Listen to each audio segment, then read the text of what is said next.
Mas hoje nós vamos receber aqui, com muita alegria, um grande colecionador, que é o Alexandre Sampaio.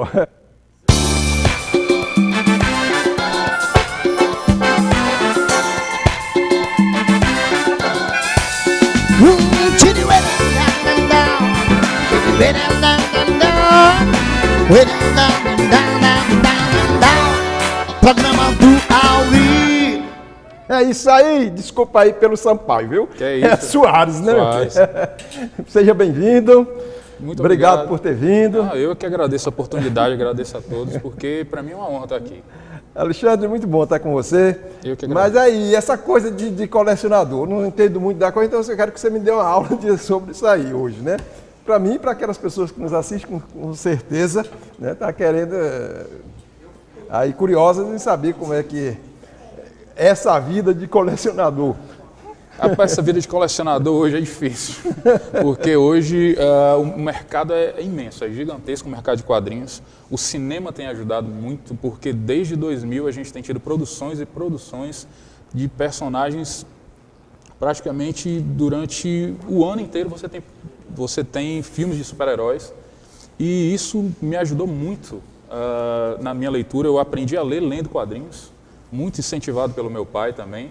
Meu pai, ele trabalhava à noite e durante o dia meu pai dormia e a gente estava acordado. E ele trabalhava à noite e a gente estava dormindo. E sempre que eu acordava de manhã, ele trazia um quadrinho e deixava do lado da minha cama. Era um para mim e outro para o meu irmão.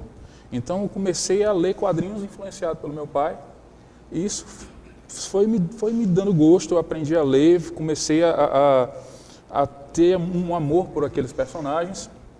E tinha aqueles personagens como amigos. E eles acabaram me ensinando muito. Muita gente pensa que histórias em quadrinhos é coisa para criança, são coisas assim que são fúteis. Mas na verdade não. Os quadrinhos eles me ensinaram a ter honra, a ter moral, a ter sabedoria, a saber que eu não posso fazer nada sozinho, que nós precisamos uns dos outros. Quer dizer que você não lia por ler, você vivia realmente os personagens. Depois que eu aprendi a ler, aquilo eu fiquei maravilhado. Fascinou de tal forma que você encarnava. Exato. E isso mudou, talvez moldou o seu caráter. Mudou, não muda, que caráter não muda, mas moldou mais o seu caráter. Mudou não só os quadrinhos, mas também toda a criação que eu tive com meus pais, com meu pai e minha mãe. Mas os quadrinhos eles me ensinaram muito também.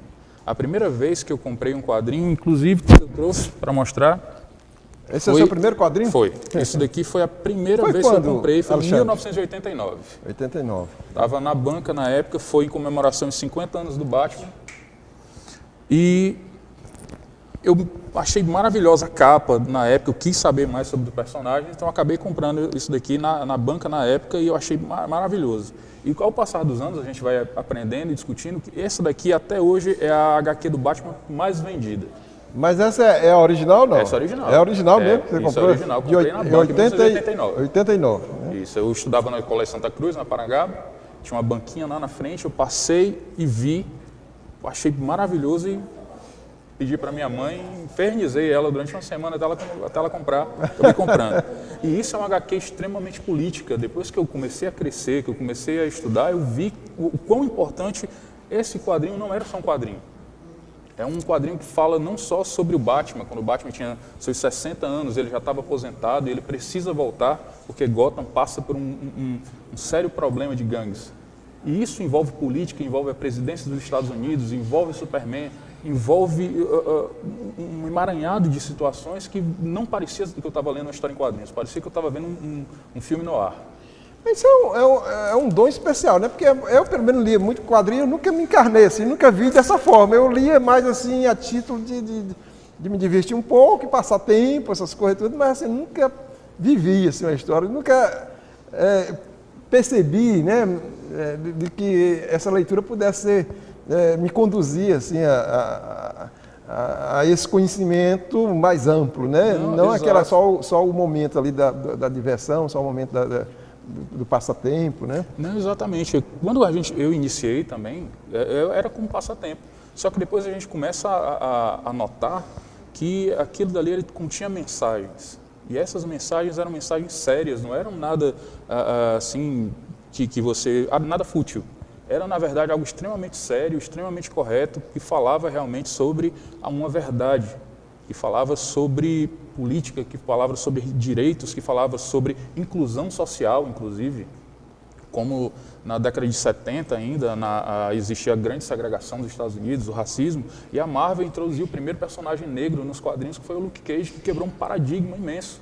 E foi um dos personagens que mais vendeu na época. 1 ano e meio, 2 anos depois, a DC trouxe um Lanterna Verde negro também. E isso foi maravilhoso para a sociedade. Isso quebrou um paradigma imenso. E com o passar do tempo, a gente começou a ver que os quadrinhos eles poderiam falar sobre racismo, eles poderiam falar sobre inclusão, assim como os X-Men. Na verdade, você vê um grupo de mutantes que não são aceitos pela sociedade. Assim como os negros não eram aceitos na sociedade na época, como os homossexuais. E aquilo se tornou uma bandeira política, na verdade. Então, o mercado de quadrinhos hoje, não só dentro dos colecionadores, como no cinema, ele caminha para isso. Para mostrar a diversidade, para mostrar que um quadrinho ele é mais do que um divertimento. Mas olha assim, esse mercado está mais voltado exatamente no cinema e na internet, né? Porque em revista mesmo ainda tem esse mercado, ainda tem essa demanda aí. O mercado é gigantesco. Por mês, aqui no Brasil, somente aqui no Brasil, são mais de 170 publicações mensais. Você fala de publicações fixas, publicações fixas. Física, né? Física, que é o caso das revistas, física, né? Batman, Superman, Liga da Justiça. A gente, qual é esse número aí que você falou? Quantos? Esse número que você falou de quadrinhos que são... Em torno de 150 publicações mensais.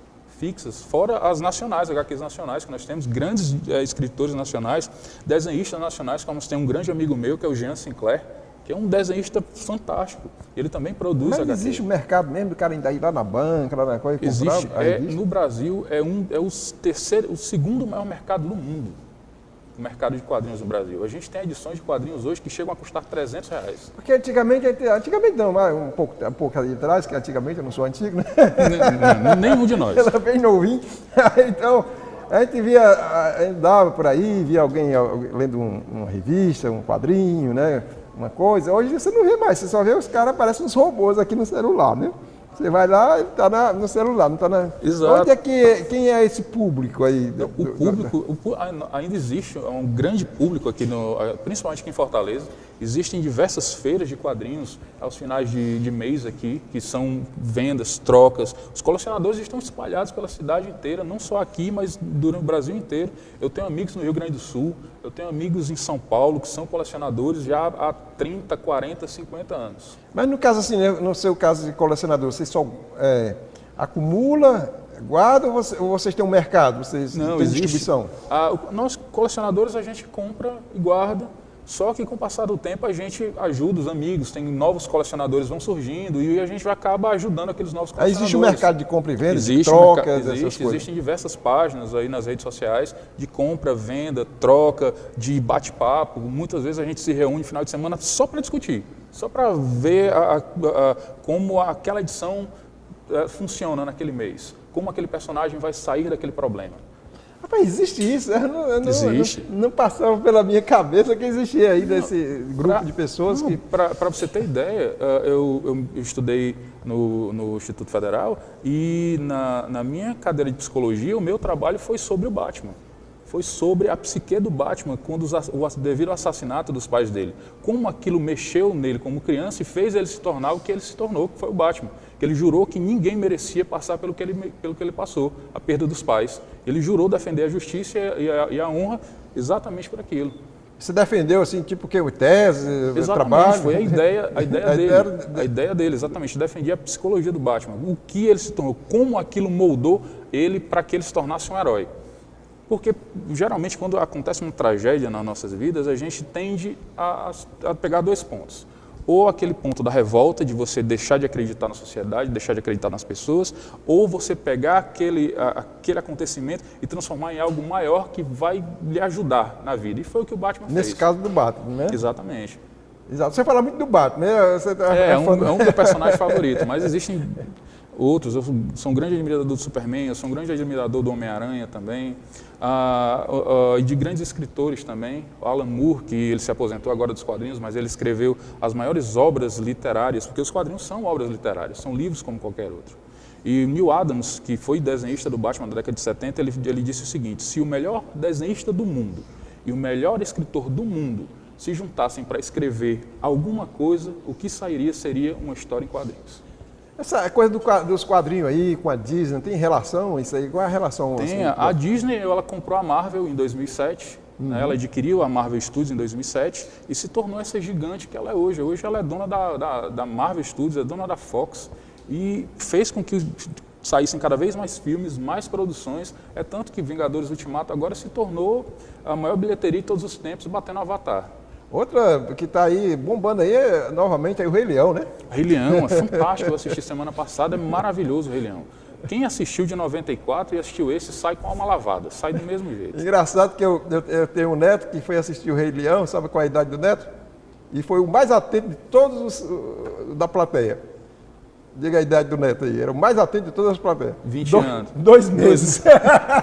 O cara, com 2 meses assistindo o Rei Leão. Mas fascina, é uma história shakespeariana. É uma história onde um tio mata o irmão para tomar conta do reino e para que ele não perca aquele reino, ele fala com que o seu sobrinho, na versão atual, foi culpado pela morte do pai, faz com que ele se sinta mal e diz, fuja porque você é indigno disso daqui. E ele toma conta. É uma história shakespeariana. É maravilhoso o Rei Leão. Não só ele, como diversas produções que a gente tem visto ultimamente. Na minha época, dos quadrinhos, todo mundo eu não ligava muito em quadrinhos, eu ligava mais naqueles romances tinha livro de bolsa, sim, né? Sim, né? Aquelas coisas todas, né? De Oeste, que chama tinha um Oeste. Eu ia mais na linha, não era do Oeste, não. Apesar de filme, eu ia para o lado do Oeste. Mas dos livrinhos de bolsa, eu ia mais para o lado do espião, daquela coisa. Sim, 007. Detetive, 007, né? Agente 49, Agente X também, que era publicado pela Editora Ebal. Aí você também já vem dessa época, ou você é mais recente, né? Como eu comecei em 89, mas como eu me interessei muito por quadrinhos, eu sempre procurei mais. Tanto essas edições de terror da Ebal, edições de detetive também, tudo isso. E você falou agora de western, no caso, a maior publicação, o maior boom do mercado atual de quadrinhos ainda é o Tex. Não sei se você conhece o Tex. Eu estive lá agora recente. Não, o personagem Tex Willer, que é um personagem Tex que ele foi criado pelo Sérgio Bonelli. Não só o Tex, mas recentemente eu fiz uma viagem de mais ou menos 1.100 quilômetros, que vai de Utah à Califórnia, lá em Los Angeles, que é lá no final da Califórnia. Eu fiz tudo dirigindo, foi em torno de 11, 12 horas de viagem, né? Eu gosto daquela... A região é maravilhosa. Para quem gosta de western, a Sérgio Bonelli, na Itália, ela publica desde 1947 um personagem chamado Tex Willer, que é um Texas Ranger, né? Um Ranger do Texas. Ainda existe Tex Willer na revista? Eu quando era garoto, ele é publicado, era uma das caminhas. Ele é publicado aqui no Brasil ininterruptamente desde 1974. Ele tem 10 coleções mensais. Tex, ele é a maior publicação nacional ainda, tanto aqui como na Itália. Bate todos, bate Homem-Aranha, bate Marvel, DC, bate todos. Meu amigo, a gente vai continuar o nosso papo, mas agora vamos fazer um pequeno intervalo, ok? Arquivo musical. Quero seu amor agora, não há saudade depois. Seu caminho pela vida fora, antes que o fim pare entre nós dois. Quero a sua companhia, caminhar na mesma direção.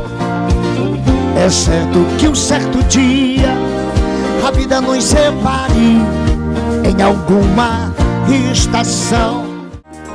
Apoio Cultural. Grupo SBC, a maior empresa de assistência familiar do Nordeste. MedLife, saúde ao alcance da sua família. Óticas Ariana, cuidando da sua visão.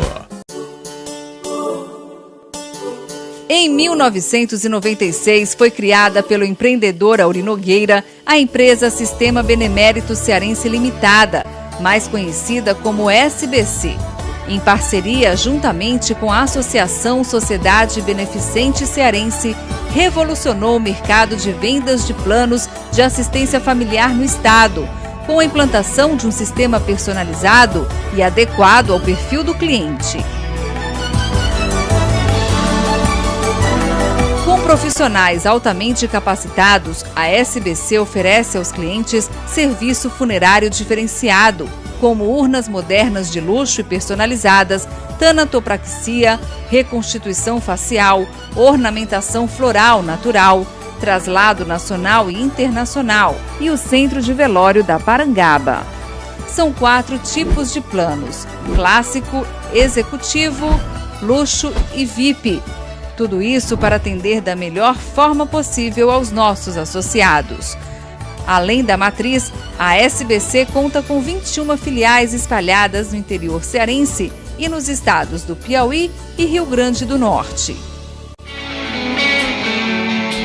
A cada ano, a SBC inova para melhorar seu atendimento, modernizando sua estrutura, frota de veículos novos e modernos e treinando funcionários com foco na satisfação do cliente.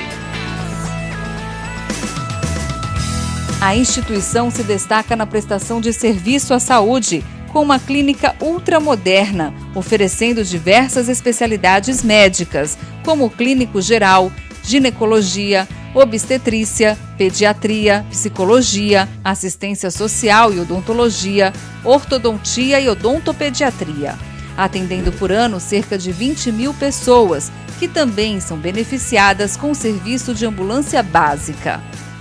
Sempre trabalhando com empenho, dedicação e comprometimento, a SBC pretende melhorar ainda mais o atendimento aos associados com a construção de um prédio moderno, amplo e luxuoso, gerando a oportunidade de dar mais conforto e bem-estar aos nossos usuários.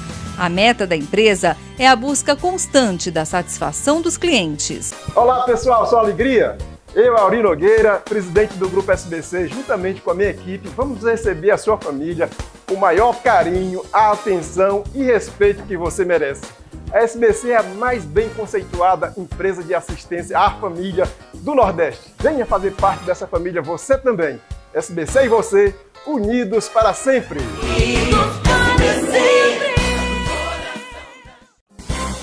SBC tá no coração da gente. Eu e você, unidos para sempre. SBC.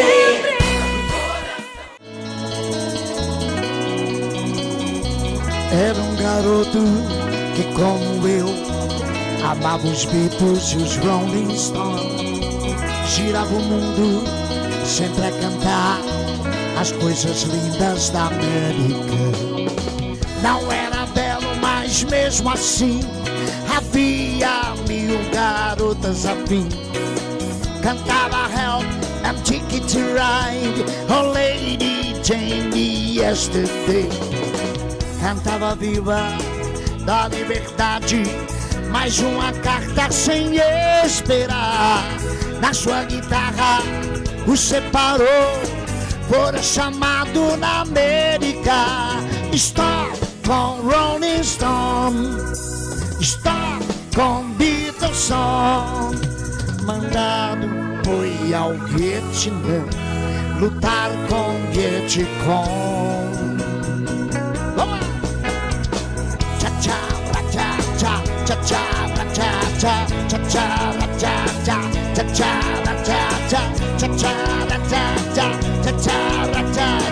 cha-cha, cha-cha. Era um garoto que, como eu, amava os Beatles e os Rolling Stones.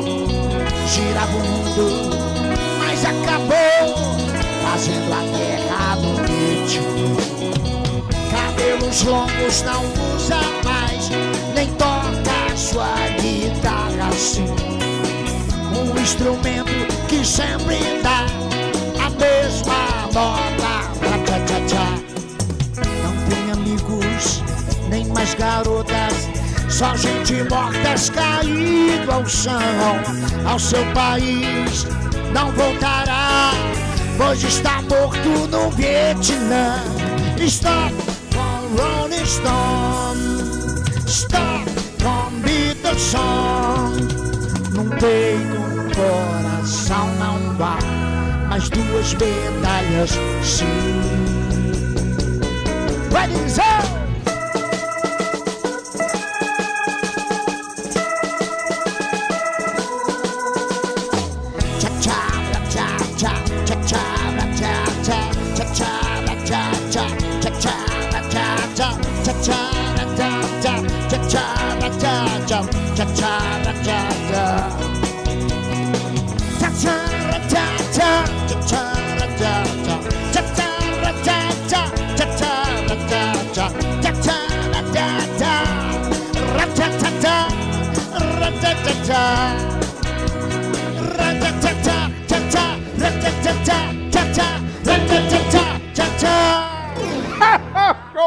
Show em si. Eu tô ali naquela. O pessoal disse pra vocês que ele canta todo, viu? Eu prometi e cumpri. Verdade. Falou, show, rapaz. Rapaz, até o praça. Eu Didizão aí, Didizão se garantiu, né, Didizão? Garantir também daquela nossa época aí, meu filho, tudo dá certo, né? Tu viu a empolgação do praceano aí? Pois é. Pensa, eu nunca vi o praça tão empolgado. Mas, Alexandre, aí, meu filho, o que você achou do tempo, né? A músicazinha do tempo do auge dos quadrinhos, né? Não, essa daí é. Inclusive, essa versão é a do Engenheiro do Havaí. É a versão do Engenheiro do Havaí, mas é fantástico. Tá ligado, né? Tô ligado. E aí, meu irmão, você vive só de colecionador ou você faz outra coisa? Não. Eu trabalho em condomínios. Hoje eu trabalho em condomínios, eu sou formado em secretário escolar. Trabalhei muitos anos na área de cinema. Eu tenho uma página de cinema hoje no Facebook, que é o Segunda Sessão. É uma página que a gente lida diretamente... Página de cinema? Isso. É uma página de cinema. A gente tem o apoio dos Cinemas Benfica. Inclusive, eu trabalho também juntamente com o pessoal do cinema de lá. Eu ajudo na programação, com consultorias de alguns filmes que vão vir. Como eu tenho esse fiéis, assim, essa finesse de ser não só colecionador, mas ser cinéfilo também, então eu entendo muito da parte de direção, a parte de roteiro, então eu sempre procuro analisar aqueles filmes que vão vir, que eu sei que vão dar bilheteria para o cinema, e eu indico para eles. Sempre durante os meses a gente vai vendo futuros trailers, futuros lançamentos, e eu já vou mandando para eles, aposta nesse que esse vai, aposta nesse que esse é bom, e tem dado certo. Então, uma espécie de analista, né? De cinema. Exatamente. Aí você capta esses... Isso, eu faço análise do mercado, eu vejo como é que está a situação de críticas. Eu já fiz aqui entrevista com um pessoal que faz cinema, faz filme aqui, né? A gente viu, por enquanto, só esse pessoal aí do Hollywood, essa turma toda aí, mas tem outras produções aqui que não aparecem. Tem. Assim, mas por que não aparece? Por falta ainda de alguém que aposte nisso ou é porque ainda não tem uma qualidade à altura de jogar isso no Eu acredito público? que é simplesmente por falta de oportunidade. Porque a gente sabe como é difícil uma oportunidade hoje em dia. Então, eu acredito que a falta de oportunidade é aquela que ainda não abriu portas para esse pessoal. Eu também procuro oportunidade, claro. Mas realmente a gente precisa de alguém que acredite na gente. E hoje realmente a gente sabe que é um pouco difícil, mas a gente vai com fé, vai trabalhando, vai fazendo. E por isso que eu mantenho a minha página ainda. Eu atualizo ela 24 horas por dia, lá com matérias sobre filmes, sobre quadrinhos, sobre séries de TV. E isso tem feito com que a gente tenha sido convidado para eventos. Esse ano a gente tive o privilégio de fazer uma exposição dos 80 anos do Batman, lá no Shopping Benfica. A gente ficou um mês nessa exposição. Depois fui chamado pela Horizon Geek, que vai ser um evento que vai ter em Horizonte agora em outubro. Eles já me convidaram também para a gente fazer uma palestra lá exatamente sobre quadrinhos. O pessoal da Reed Comics também, que vai ser em janeiro, dia 10 e 11 de janeiro, também já me chamaram para estar trabalhando junto com eles dentro do evento. E faço as palestras também em escolas, falando sobre a importância da leitura de quadrinhos para a educação. Não, um chazinho? Bora. Chazinho isso aqui eu nem sei o que é. É chá. É chá. É chá. Para relaxar. Se é chá é para relaxar. Alexandre, assim, aí você faz palestra também. Faço palestras. Mas essa palestra é voltada só falar de quadrinho? Ou... Quadrinhos e cinema. Cinema, Faço a né? importância da leitura de quadrinhos para a educação. Que é o público aí dessas palestras? Jovens, crianças, adultos de 8 a 80. Mesmo, né? Inclusive... E a receptividade? Como é que A receptividade é a melhor interação aí? possível, é muito boa. São palestras dinâmicas, porque não é só aquela minha oratória de eu ficar lá dizendo, olha, é assim, assim, assim. Não. Você faz o público participar, você abre para perguntas, você tira dúvidas de professores muitas vezes. Já tive professores que, cara, eu preciso trabalhar com meus alunos, eu sou professor de física, com que personagem eu posso trabalhar com eles?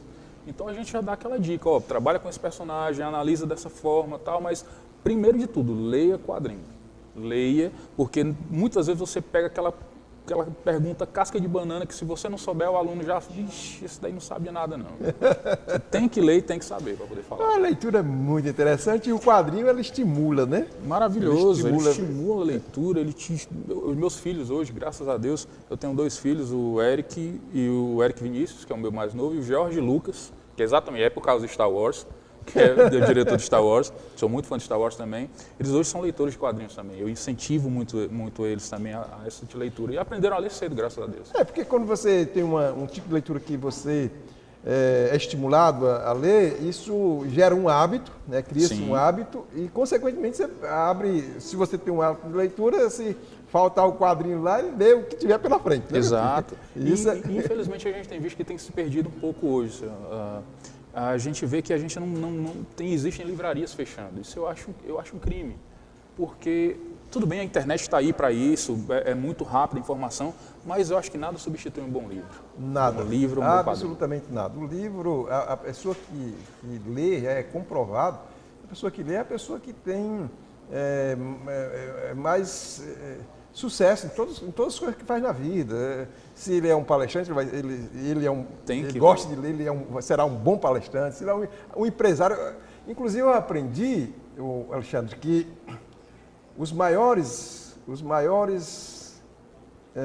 sucessos, os maiores empresários, as pessoas que conquistaram o mundo através do mundo dos negócios, né? Os milionários, né?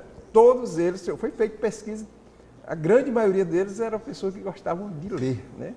Então, se você vê por esse parâmetro, né?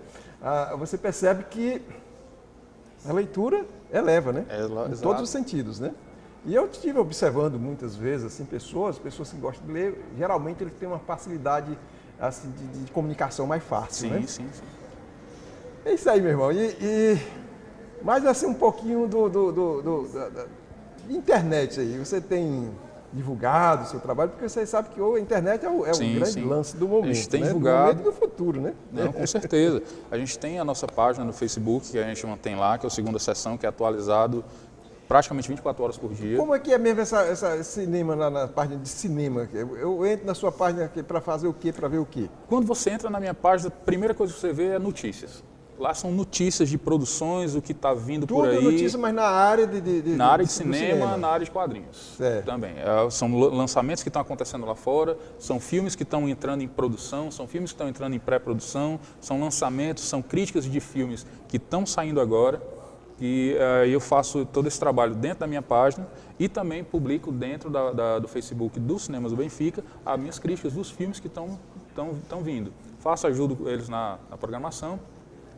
E a gente vai trabalhando com isso. É uma área que eu acho maravilhosa e brevemente eu estou abrindo aí um canal no YouTube também para que a gente possa tratar melhor desses assuntos. Vamos falar um pouquinho da sua vida pessoal aí. Qual é a sua maior conquista? Meus filhos. A maior conquista são os meus filhos. Eu acho assim que a minha família sempre foi uma família muito pequena. Era eu, meu pai, minha mãe e meu irmão. Há 5 anos atrás a minha mãe faleceu e ficamos só nós. Então eu acho que os meus filhos para mim são a minha maior conquista. Minha esposa também, que é o que me apoia. Meu amor, te amo, Claire. Ela é maravilhosa, é tudo que eu mais amo na minha vida. Esse grande evento que você me falou, quando é que vai ser mesmo? Comics. A Read Comics vai ser em janeiro, vai ser no dia 10 e 11 de janeiro. A pessoa do Abraão de Oliveira, que está produzindo esse evento, vai ser, acredito que, pelas expectativas, vai ser o maior evento de quadrinhos de Fortaleza, se não do Ceará. Isso é Fortaleza. Já, Pracinha? Meu irmão, o seu maior obstáculo que você superou? Foi a perda da minha mãe. Porque ela era quem me apoiava, quem acreditava realmente em mim. Faça, continue, não desista, que um dia você vai chegar lá e, como a gente está vendo aqui, ela estava certa. Uhum. E assim, o que você mais valoriza no ser humano? O que eu mais valorizo é o caráter. É você dizer, cara, eu estou aqui amanhã, 2 horas da tarde, e 1 hora da tarde eu já estou lá esperando. É o caráter, é você a pontualidade. Pontualidade inglesa. Exatamente, é de você realmente ter palavra, que eu acho que é o que falta hoje em algumas pessoas, exatamente é daquela confiança realmente, de você contar com a pessoa e ela tá lá para te segurar, te ajudar. Pois é, rapaz, a gente vê assim, tanto isso, né? Quando na verdade é tão fácil você ser uma pessoa sincera, uma pessoa de palavra, uma pessoa que cumpre os seus deveres, cumpre os seus compromissos, né? Eu acho que... Qual é a dificuldade que tem para a gente cumprir um compromisso? Exato, eu acho que hoje em dia é muito o eu e não o nós. Eu acho que o nós é muito mais importante. Por exemplo, exatamente nessas palestras, o que adianta eu ter tanto conhecimento e eu não dividir o conhecimento com ninguém? O conhecimento ele precisa ser dividido, ele precisa ser jogado realmente a todos, para que todos também tenham esse conhecimento. O meu conhecimento de quadrinhos, ele vem de anos e anos de pesquisa, de leitura. E se eu tiver só para mim, de nada me serve. Eu preciso realmente passar e ajudar e a mostrar que os quadrinhos não são só isso. Eles são muito mais, que você tem obras literárias, como uma editora lançou agora há pouco tempo, se eu não me engano, a Pipoca e Nanquim, lançou Moby Dick, que para mim é um dos maiores livros que já foi escrito na história. E ele lançou em quadrinhos. Então, se você não tem o Moby Dick, você tem preguiça de ler o Moby Dick, você pode comprar o quadrinho do Moby Dick.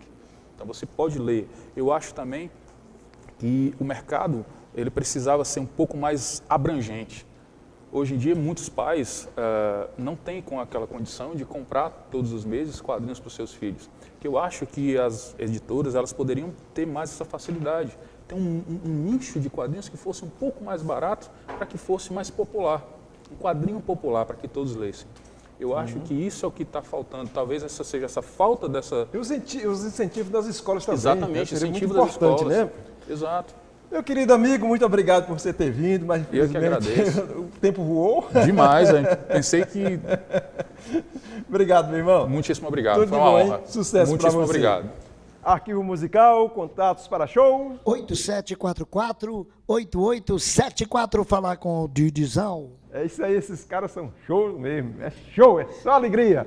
Gostaria de agradecer o carinho da sua audiência, que o Senhor Deus Todo-Poderoso possa abençoar a sua vida, a sua noite em especial. Durma bem e sonhe com os anjos.